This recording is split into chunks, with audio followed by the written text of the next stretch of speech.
Мен Ресейдің президентін қолдаймын. Не үшін? Соғысты қолдайсыз ба? Осы спецоперацияны қолдаймын. Спецоперация деп ойлайсыз ба? Иә, спецоперация деп ойлаймын.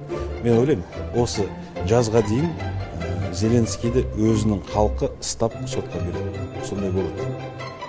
Соғысты қолдаймын дегеніңіз кәдімгідей сезініп айтып тұрсыз ба? Украинада қазір мысалы күнара бір қалаға шабуыл жасап жатыр ғой. Ресей әскері, Ресей техникалары. Кәдімгі бейбіт адамдар тұрғын үйлерге бомбалар түсіп жатыр. Бейбіт адамдар қырылып қалып жатыр. Сіз айтасыз, соғыс. Енді соғыстан не избежать? Ең бірінші... Бүкіл әлем мысалы Путинді айыптап жатыр ғой, Украинаға бүкіл әлем емес. Мен жаңа айттым ғой сізге. Халықаралық ұйымдардың бәрі. Бүкіл әлем емес. Санкция салып жатыр Ресейге. Ол санкцияны салып жатқан Америка. Сіз сияқты ойлайтын әріптестеріңіз көп па парламентте? Жоқ. Бір 2-3 адам бар шығар.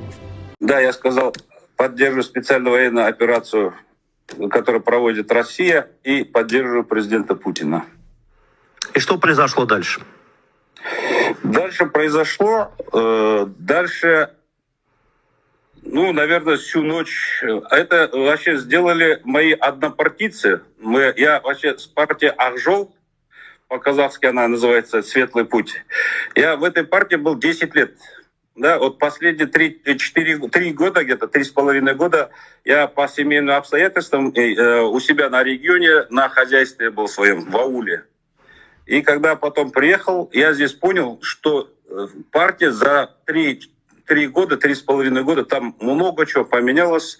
Директора многих филиалов ушли, и пришли туда настоящие национал-патриоты. Ну, псевдопатриоты, конечно.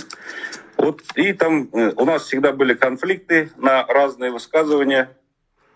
И в этот раз, наверное, такое было. И они начали писать друг друга там. Специально это руководитель партии организовал. Такой Азат Первашев такой есть. Он всю ночь. Потом говорит, утром, говорит, надсовет будет, будем тебя рассматривать, потому что твоя линия вообще разрез нашей. Я говорю, как это разрез? Говорит, вот так, говорит.